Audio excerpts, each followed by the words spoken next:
What's up, folks? This is the October 2022 monthly market update where we go over different articles that I think are pertinent to real estate investors out there and probably other investors out there, especially those who are taking a beating in the stock market. I don't have any of that stuff. There's a reason for that, which we'll probably get into later on in the presentation. But if you haven't yet, check out my book, The Journey to Simple Passive Cash Flow, Passive Real Estate for the Working Professional. This is available on Kindle and there's the audiobook version. If you guys want to check out the YouTube version for free, you can go to simplepassivecashflow.com/book. But currently up to like 100 reviews, I think. So that's kind of cool. So at least 100 people read it, maybe more. If you guys are listening to this on iTunes, also check it out on the YouTube channel where you can check out all these cool slides that we have prepared for you guys. And then a lot of these articles have great graphs and visuals along with it. But first thing off, Starbucks plans to open 2,000 new stores by 2025, invest 450 million in existing locations. So I think there's a lot of talk of recessions, but I think you're going to see a lot of the big players who have the capital to reinvest in potentially rough times ahead, or they could be some of the best times to invest ahead. All this is happening while they're also planning to expand their mobile ordering offerings via the company's app. So even with that, they're still planning to expand real estate locations. Wallet Hub reports the 2022 safest cities in America. At the top of the list is Columbia, Maryland, Nashua, New Hampshire, Laredo, Texas, Portland, Maine, Warwick, Rhode Island, Yonkers, New York, Gilbert, Arizona. I didn't know Gilbert was that safe. Burlington, I think it's Virginia, Raleigh, North Carolina, Lewistown, Maine. For some of you guys who are curious, Honolulu, Hawaii is kind of in the 75. And then some of the worst ones, LA, Chattanooga, Jackson, Mississippi, Oakland, Oklahoma City, Memphis, Baton Rouge, Detroit, San Bernardino, Fort Lauderdale, St. Louis. Also on the same list, law enforcement employees per capita. Some of the top ones are Washington, D.C., New York, New Jersey, St. Louis, Chicago. The fewest ones are Fontana, California, Modesto, California, Fremont, California, Irvine, California, Chula Vista, California. Fewest traffic fatalities, and that's not too important. You guys can check out that on the channel later. So this is a little visual of the U.S. 30-year fix, just to take that one data point. And these are all the month-to-month changes in the interest rates, basically. So what you're seeing now is as of like Q1 of this year, the Fed has been raising interest rates pretty greatly. If this is all new to you, check out the podcast I did with Richard Duncan at simplepassivecashflow.com/Duncan. We'll tell you all about how that supply chain, unemployment, your war in Ukraine, and COVID crisis in China all is related. And I think after you watch that podcast/video, I think it's going to make you a lot more comfortable with what's happening out there. But the way I look at these kind of charts is you see the uptick right now, and in these upticks they typically play themselves out a year, and that's why I tell people about 18 months from now we should see the capital markets start to open up, and my prediction is we start to head off to the races again. That is, if the raising of the interest rates is able to increase unemployment just slightly so we avoid a hard landing and do a soft landing recession. But you can kind of see how in few times in history, like the 1980s, where the interest rates skyrocketed a lot more than it did now. Some people I talk to, and this is more of an extreme point of view, think that the interest rates may need to get up to 8 to 10%. We're not there yet, But, how much more does the interest rates need to get pushed up so that unemployment comes back up? And unfortunately, home prices are going to go down a little bit just because people aren't going to be able to get their affordability up, um, to afford more via loans. But that's just a byproduct. Again, what we're looking at is that unemployment to come up and, for us to kind of correct. And this is also sort of the same thing. It's visualizing the interest rates in a little bit different fashion here. And we're seeing this increase in 2022, the interest rates, and you see how it compares to the 2015 to 2018 climb, which was a lot longer and a lot more gradual. And then you see the 99 2001, and then the big one,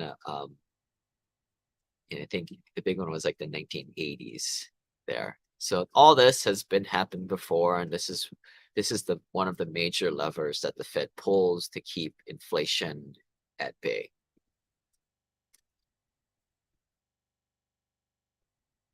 So this article is talking about the rise of renters. Now, a lot of millennial renters are giving up homeownership. Why? Because the prices of homes have gotten away from them, even though they may be coming down. But affordability due to the interest rates is allowing them to qualify for less. Now, we don't have any news if Fannie Mae, Freddie Mac are going to make things easier for borrowers to qualify for more. But the study done here by Apartment List is suggesting that more and more millennials are just giving up and just saying, screw it, we're just going to be renters. And it's gone up from, averaging around the 20% range and now up to 24.7%. Of course, this is all survey data. So, who knows, survey data is always, there's a level of fudge factor in there. But I think that's why we all are investors, and we understand that the lower middle class, or at least the folks that are captured in this study, which are the younger people, not yet to their family formation years, and they haven't amassed wealth yet or down payments for properties. Um, it just makes more sense for them to rent, and this kind of coincides with a more mobile workforce, with people having to move around a lot for their jobs, especially because you're not going to be working at your job for the rest of your life. You're going to probably skip around and jump around to different employers. Why are they saying that they're not going to buy a house and instead rent forever? Well, the biggest thing here is they just can't afford it, which is 77% of the participants said that. Now, this next excuse, or if you want to call it excuses, I like the flexibility that renting provides. That response has gone down slightly over the last few years. And then also, I prefer to avoid home maintenance and other additional costs. And other people I think buying a home is financially risky. And I would say for most young people who are good at saving their money, I think buying a home is a bad thing to do. Although most people fall in the category of they're bad with their money and they need a forced piggy bank, at that point, I think buying a house makes more sense. So if you're confused by that and you're a good saver, that's how you say, well, join our club, check out my article about buying a house to live in. Is it the right thing for you? Which side of this paradigm do you fall in? With the common guy who should buy a house, or the people in our group who are, getting on the offense and buying assets and instead foregoing on buying that lovely primary house with the white picket fence? I still rent, by the way, for what it's worth. Um, I practice what I preach for now. But at some point, I'll probably want to just enjoy life and spend my money for once. Also, reports from Zumper, occupancy rates and the pace of rent increases are now falling in major metros as the renter demand softens with fear of recession kicks in, with many renters deciding to stay put or trade down on most expensive options. So, I think we've had quite a big of a run up, right? Like, I mean, some markets such as Phoenix, the rents were going up like 10 to 20% every year. I know we just got back from Alabama where we had one property. in particular where we had a lot of legacy tenants, and we were rehabbing properties, and we made the decision it's finally time after 2 years of ownership that it's really time to bump up the rents up 25%, and a lot of them are taking it. So every market is different, right? That's why when you look at these national rent growth statistics, you have to take it for with a grain of salt.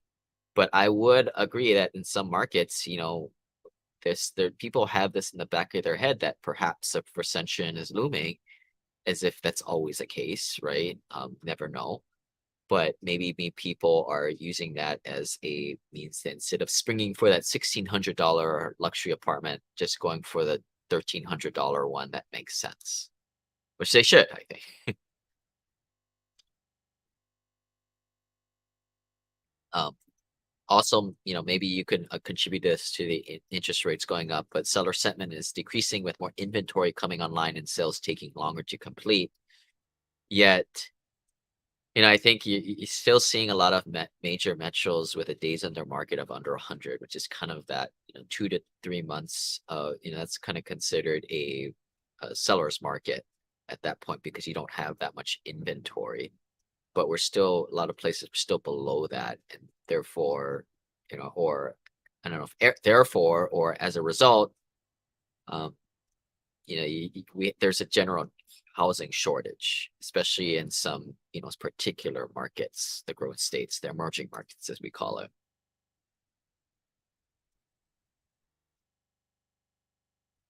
Also, millennials today are in their prime home buying years. The millennials are now 25 to 40. Man, how have they grown?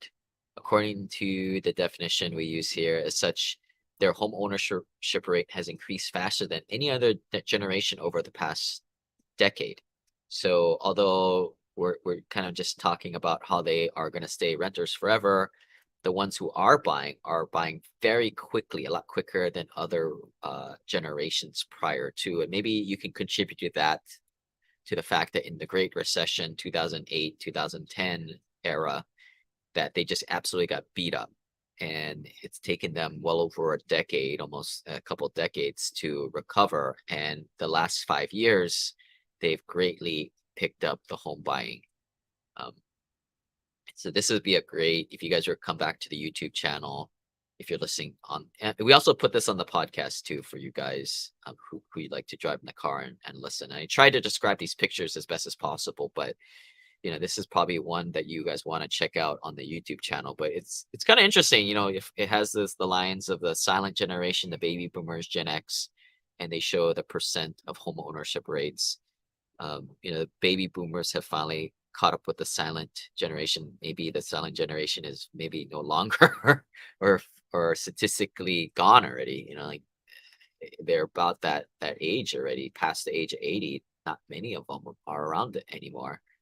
Um, the, so, baby boomers are potentially in the same clump with the silent generation. The Gen X are sitting at 69%. Baby boomers and silent generation are about 78% homeownership, where the millennials at 48% and climbing.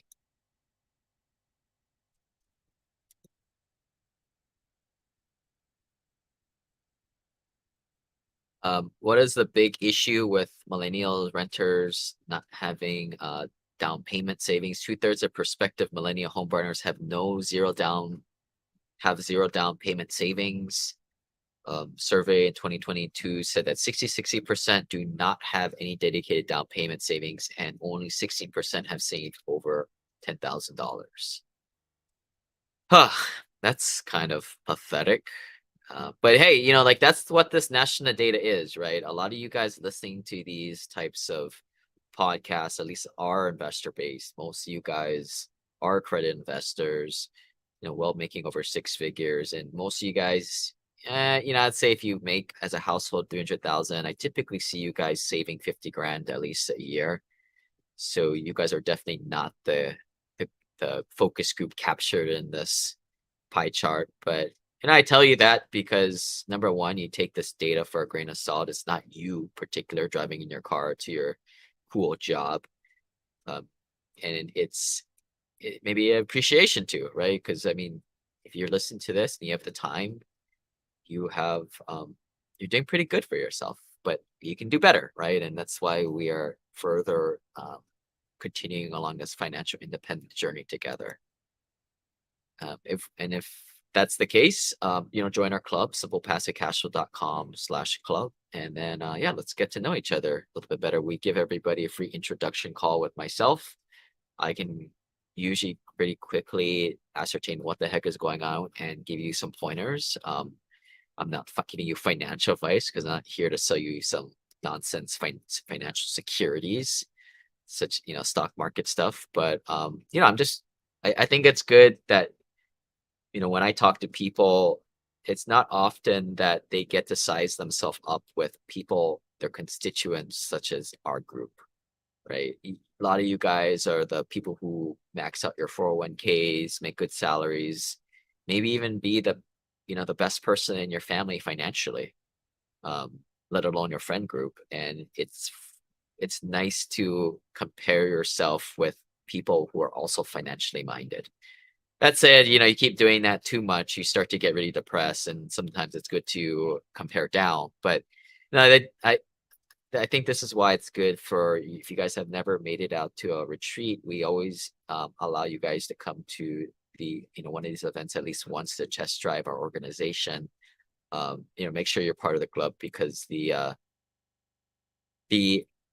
retreat event page is almost done, and we've got a hotel pick for Waikiki. So we're going to be releasing that, and then ticket sales are going to be going starting here in the next month. So be on the lookout for that.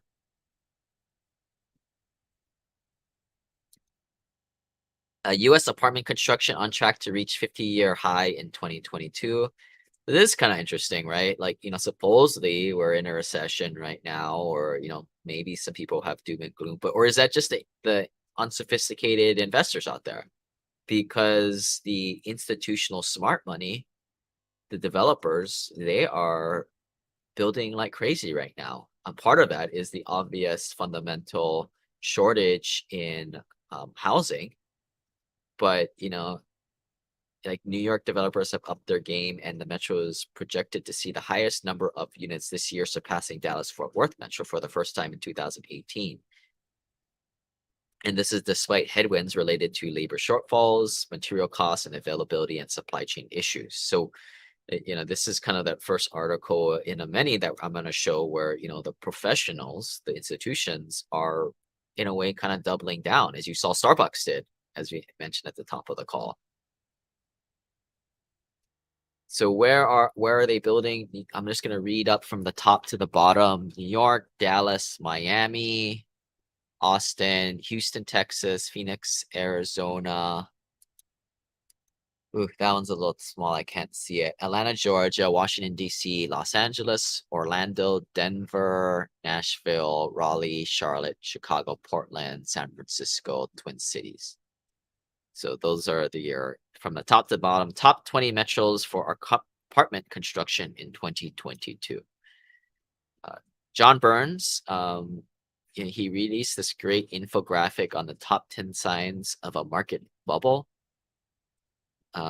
Some things that we're not seeing that normally would be indicative of a market bubble is, very high supply. We have very low supply right now. Days in the market in most places are under 100 days. And so that's not happening. Other things, luxury cars for the staff.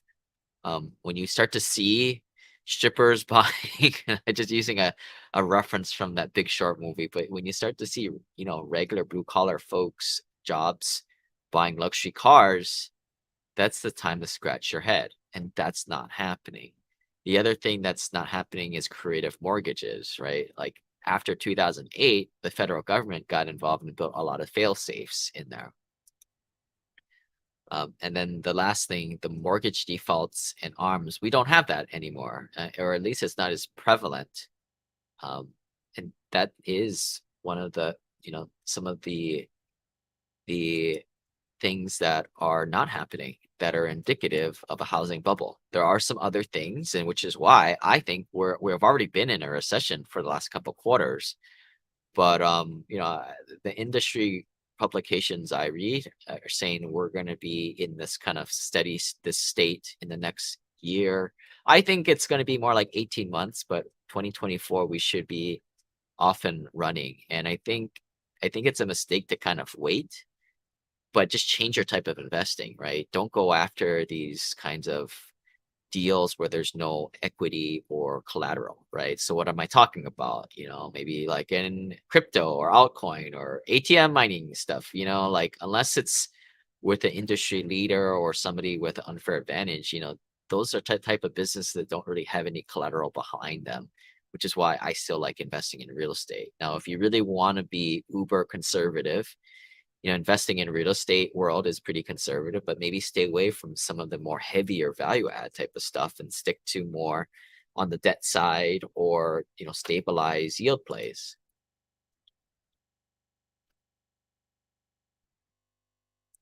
Anyway, so Ian impacted the Florida's apartment market.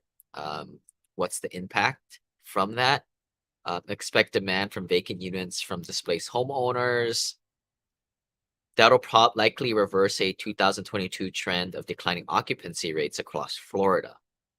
I don't have any properties in Florida anymore. I had a deal in Punta Gorda that luckily sold. Although, that's what you got insurance for. But, I had some properties in the Gulf that we sold prior to this. And, I think this hurricane, like an insurance broker told us that, man, if there's one more major storm that comes through, I don't know, who knows what the insurance rates are going to be. I can say on like a few deals that we had, insurance costs went up like threefolds from what it originally was. And then who knows what this is going to be. My thinking is that the insurance rates are going to be so high or uninsurable that the federal government's going to have to get in and help back so people can buy insurance, so people can live there.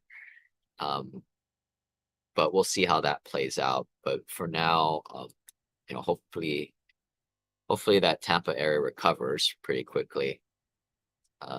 This commercial property executive article continues with this catastrophic loss impact to insurance and reinsurance carriers. Carriers would be firmer in the requirement for increases and pressure on the magnitude of their thought process.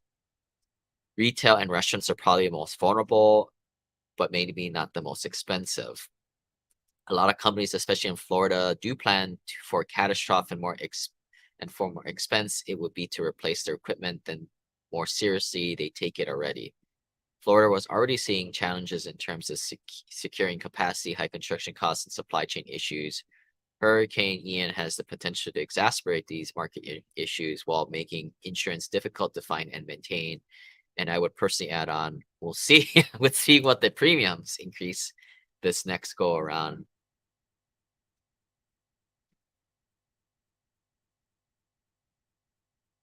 So one trend that's happening, multifamily developers are turning some dead space office into apartments.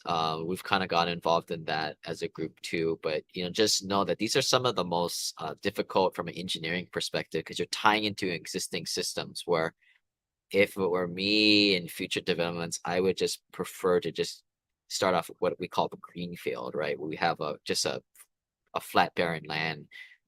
We finished the Chase Creek apartments. We were out there last week. We have move-ins now. Yay. It looks amazing. It's a lot better than what I thought it was going to be. We initially came up with the idea, and man, did that project come together so quickly. I believe summer of 2021 were when the concrete pads were getting installed, and it didn't take much more than a few months for the frames to get constructed, and then it to start to look like apartment complexes. So we've got 230 units out there in Huntsville, Alabama. The plan is to do more. And if you guys want to jump on the next deal, get to know us and join the club. Jim Costello, chief economist at MSCI Real Estate, says the key issue people do not understand is just how difficult and expensive these conversions can be. And I think that's what I kind of mentioned earlier.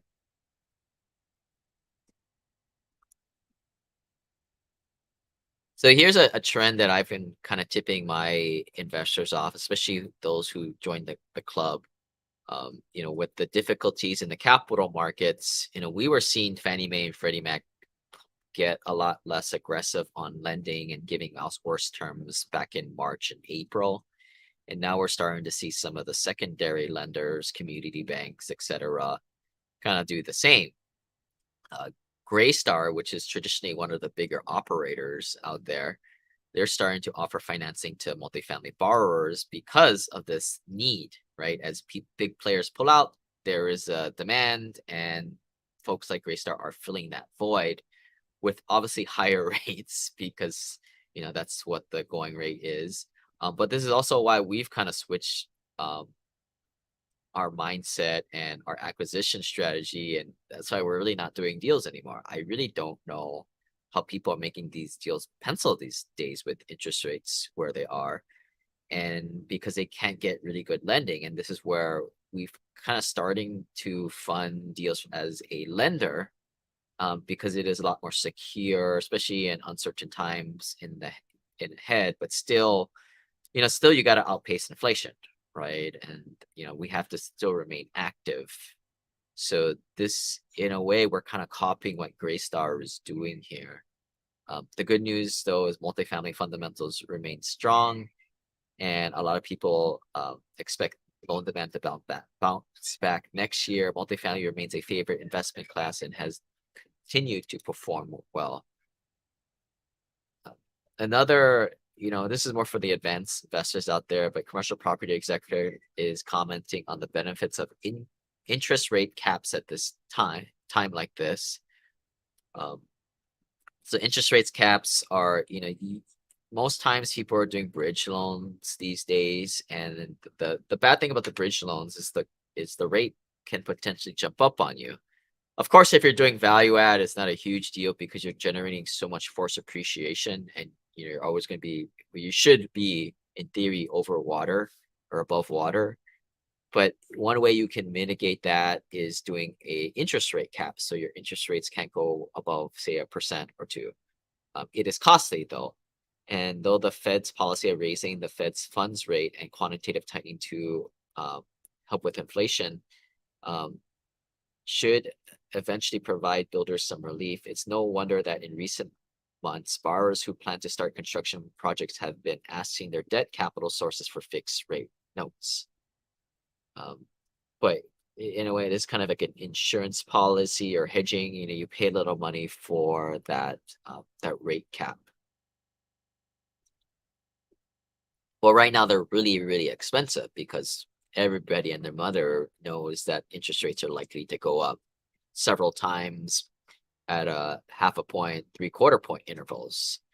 And this is where kind of I'm speculating we get in the 8 to 10% range for just regular, 30-year mortgages for people. And then, it'll go back down. But, this is where these rate caps are extremely expensive for folks, for operators.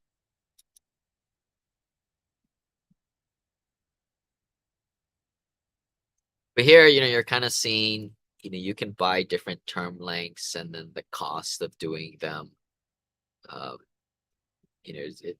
for those people who buy options and calls and things like this type of chart will look very familiar to you guys. But it's in the financial world, it's a lot of kind of these charts, and in a way you're kind of just gambling at what's happening in the future, and you're pricing in risk. RE Business Online is talking about battle over rent control.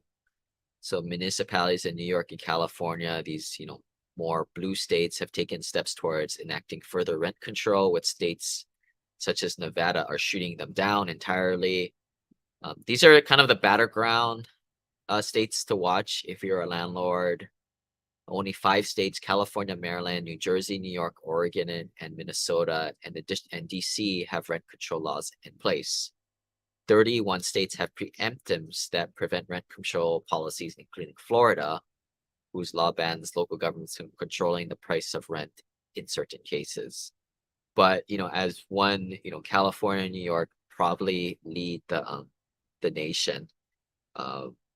This they kind of follow each other as a group. So to me, as an investor, it's always good to kind of have one eye on this. But if you're one of those people who gets stressed out and freaked out about all this type of stuff, don't worry about it. Just diversify your portfolio and try and stay one step ahead of the curve and invest in the states that aren't going to go down this road.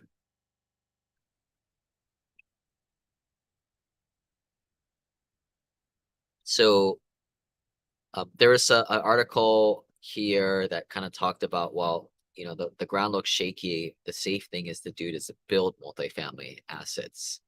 And this is kind of the approach that we're personally taking as we start to pick up more parcels of 20 to 50 acre pieces of land. If you guys have any, let us know. We'll buy it from you because it's a very safe play. If you can structure your contracts and you have the educated personnel and experience to take a dry piece of land or entitled piece of land and turn it into the highest and greatest use, which could be a Class A apartment. Of course, workforce housing is a sector we still like to stay in.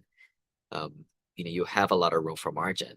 I think the numbers on the last one we just built, like 180 grand with all hard and soft costs, so everything.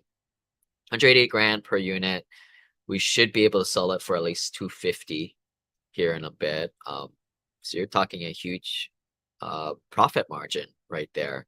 And what I'm learning is that sophisticated investors, they don't really care about the cash flow along the every month or every quarter, because they have a bigger balance sheet, higher net worth, or jobs. But what they care about is security and making bigger whacks of equity, and that's what the developments come in. So we're going to be focusing more and more on this. So if you guys want the inside scoop on this, make sure you guys are part of the club and you completed your onboarding protocols, call with myself, etc. And first step, go to simplepassivecashflow.com/club. The Congress passed the Inflation Reduction Act, which everybody joked and muttered that, yeah, how the hell can you create an Inflation Reduction Act when you're spending billions of dollars in the process, right? But not much from my circle has come, ways you can use this. One of the most significant benefits was the IRA is the expansion of the Advanced Energy Project Tax Credit. This allows you to credits up to 30% of the investment property used in qualifying advanced energy project that is certified by the Department of Energy. So what does that mean? I think this is kind of the point where they write it and then they administer some letters down the road. So some of the drawbacks that came out of this Inflation Reduction Act is an enactment of the corporate minimum book tax. Minimum tax would be 15% of book income, which is amount of income showed on the applicable corporation's financial statements.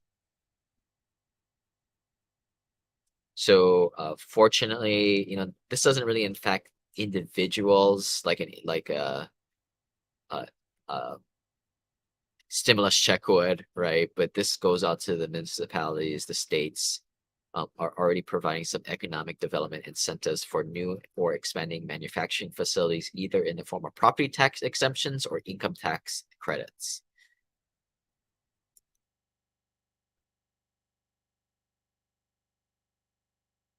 So some things that are not included in the final edition of the bill are changes to the carried interest requirements that would have had a tremendous negative impact on the multifamily industry. So what carried interest is, like, some sponsors, general partners who only get paid when passive investors get paid. There's some tax benefits to that. It gets taxed at a different rate, or like the big mutual funds or big funds out there. Those leaders get paid off carried interest. So that has been left off the table. And I'm pointing this out because this is just another thing that they put in there to scare everybody, or maybe the Republicans put it there to scare the Democrats, or who knows, vice versa. But a lot of these things put in there, and then when these things are actually written, most of these concerns just fall off the map. What was the last one earlier this year was they were going to threaten everybody's self-directed IRAs, where you had to get this cumbersome type of appraisal done every single time that costed you a fortune. That stuff like that, they put it out there and then they pulled it back at the last revision.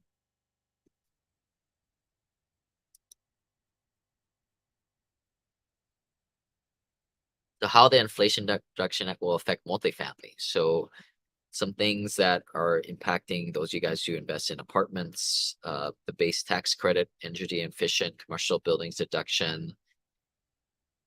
The new energy efficient home credit will now apply to all buildings that meet Energy Star multifamily new construction programs to 2032. So that's kind of an extension there. Other things, 1 billion in total grants to help states adopt recent residential commercial building energy codes. 8 million to HUD to provide grants for loans for affordable housing properties. So that I think that helps out a lot of investors here. That just means better when the capital markets do open up a little bit, that's the money to kind of back and insure some of these loans. And then just over 3 billion for funding for state and local governments to improve neighborhood access and equity, including infrastructure improvements and anti-displacement policies. I don't know if it was in this program, but I do know that additional funding got released. At least they were talking with our operations folks who sit down with the tenants to help them apply for government assistance. That funnel was kind of back on. So some of the buildings in certain municipalities are under the viewpoint of certain judges, going through the eviction process. There are people getting those government checks, government assistance again. So that's kind of good news for us.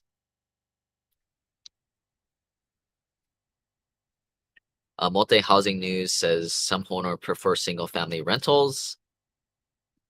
Discovered that 1 in 4 owners would live in a rental house if they could find a place that meet their exact needs. And I always question these types of surveys because it's like, well, sure, they would love to live in a house, but can they afford the damn thing, right? Just like a lot of our investors, they always say, this happens like 2 or 3 times a year. I get investors saying, yeah, I'm going to be talking with my tenant in my rental property and they want to owner finance it. So it'd be a great way to not pay taxes and get a good price. And I'm like, I laugh because it's like, dude, I've never seen that happen. Every tenant wants to buy the house they live in and none of them have the credit score, let alone $10,000 to the name for a down payment. So you're better off just selling the dang thing, unlocking the equity, and then putting it into other syndications or buying more rentals. But I'm just telling you, if you guys are listening out there and you have tenants, ain't gonna happen. Run their credit score first. Make sure it's at least over 650, 700. If not, it's a pipe dream.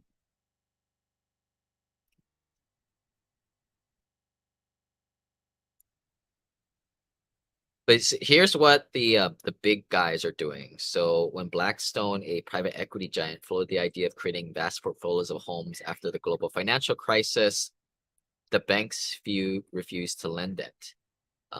One of the firms ran the idea by Sam Zell, a property mogul who sold Blackstone his $39 billion office empire before the financial crisis, said no way. For a investor routinely spurging on hotel chains and swanky office towers, the buy-to-let business seemed like small fry by comparison. But now you're seeing like a lot of these Wall Street companies snapping up single-family homes, just like mom and pop investors. But unlike you guys, mom and pop investors out there, who tend to own no more than a handful of homes, the biggest institutions hold tens of thousands of these things and offered renovation and probably run these things a lot more tighter ship. There's obviously, we've seen this before, 2009, 2012, where these guys would come in and they're not super effective at, managing these portfolios, but, they're coming in again and, could be an opportunity for some of you guys to unload some of yours, but just know that, I've always thought like single family homes was like the last frontier that, the regular person could get into real estate and transcend themselves to accredited investor status and beyond without having to work at a high-paid job for more than a decade. Seems like that this little opportunity may be going away. So it's kind of sad. It's kind of sad. It's like if Sanzel created like a $1 trillion fund to go after the essential oil companies and compete directly head in head with them and all their direct multi-level marketing consultants, essentially kind of the same thing. Don't know why they would do that, but if they did. Fannie Mae projects modest recession in 2023. Combination of high inflation, monetary policy tightening, and slowing housing market will likely tip the economy in a modest recession next year. I would argue we're already there, as I do believe the second quarter of negative GDP growth, which we had, is a definition of a recession.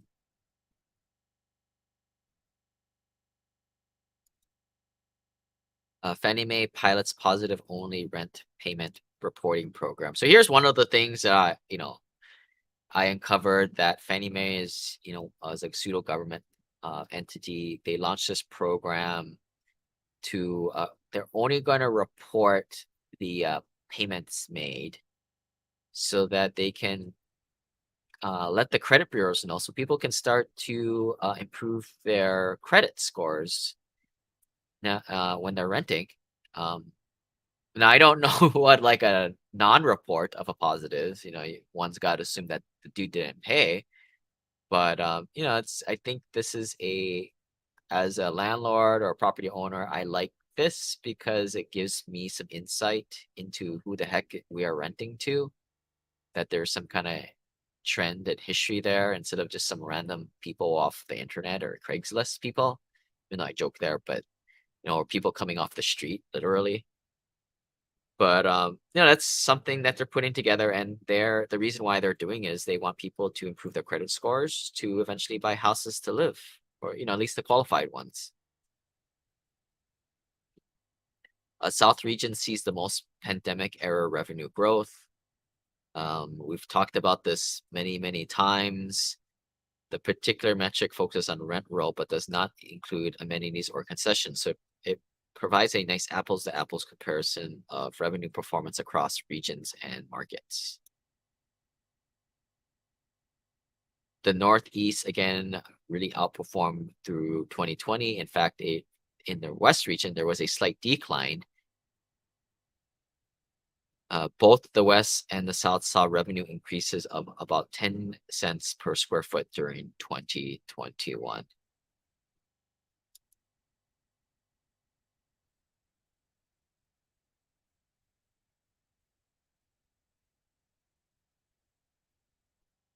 Vox reports rising rent prices are keeping inflation high. It's a chicken and egg thing. Is it the rents going up? Is it pay going up? Or is it just general inflation? Either way, it's all going up. The typical US monthly rent was $2,090 in August, up 12.3% from a year before. Is much higher than it was before the pandemic. In February 2020, the national average rent was $1,660. So economic policy makers closely watch rent prices, not only because consumers spend a big portion of their budgets on housing, but also because the category is a major contributor to inflation. Shelter is a larger component to the CPI, making up 30% of the overall inflation. So it's kind of messed up about the inflation numbers. Like, they don't take into account like oil prices and some other things. I mean, you guys can check out, like, if you Google this train of thought that I'm having, you're gonna probably agree with me. But to me, I don't like how they include like housing. I mean, housing is such a huge thing, part of they have to, but I almost like to be an industry like in like oil and gas, like where you can just increase your prices on people and then it doesn't get captured in the CPI. But that's just my side comment there.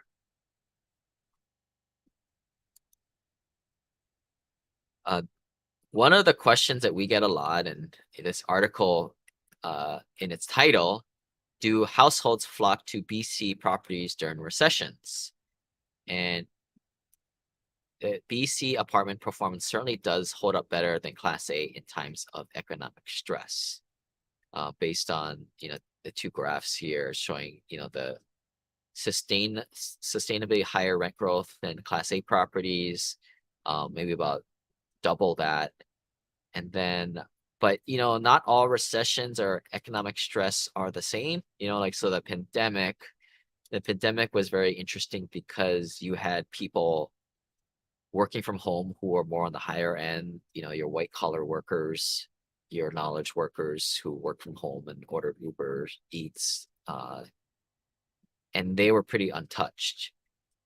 And where your B and C workers, where your frontline workers, your people who have, expendable jobs, where when people went out of business, they cut those jobs. Those are people who struggled the most during the pandemic. So the complete opposite of what would happen in a normal economic stress or recession. But in a typical recession, that's what this happens. And this is why we effectively invest in workforce housing. And this is why I would not really suggest like building a portfolio entirely of short-term rentals, right? Because it's more of a discretionary item. Now we are going to be rolling out. I'm going to be getting involved in some of that type of stuff, so stay tuned. So make sure you guys, jump on the newsletter email list. But again, like you want a diversified portfolio, but primarily most of my portfolio is in this workforce housing sector. I don't do that much Class C these days. I'm not a huge fan of that type of stuff. I still like the Class B stuff more. And this is from Moody's Analytics, by the way. During the last three recessions, both Class A and BC absorption levels declined from their respective cyclical peaks, but Class A levels and deltas actually remain relatively stronger than Class B's, which is exactly kind of what I was mentioning. The pandemic hurt the lower end instead of the upper end, which is a little unusual.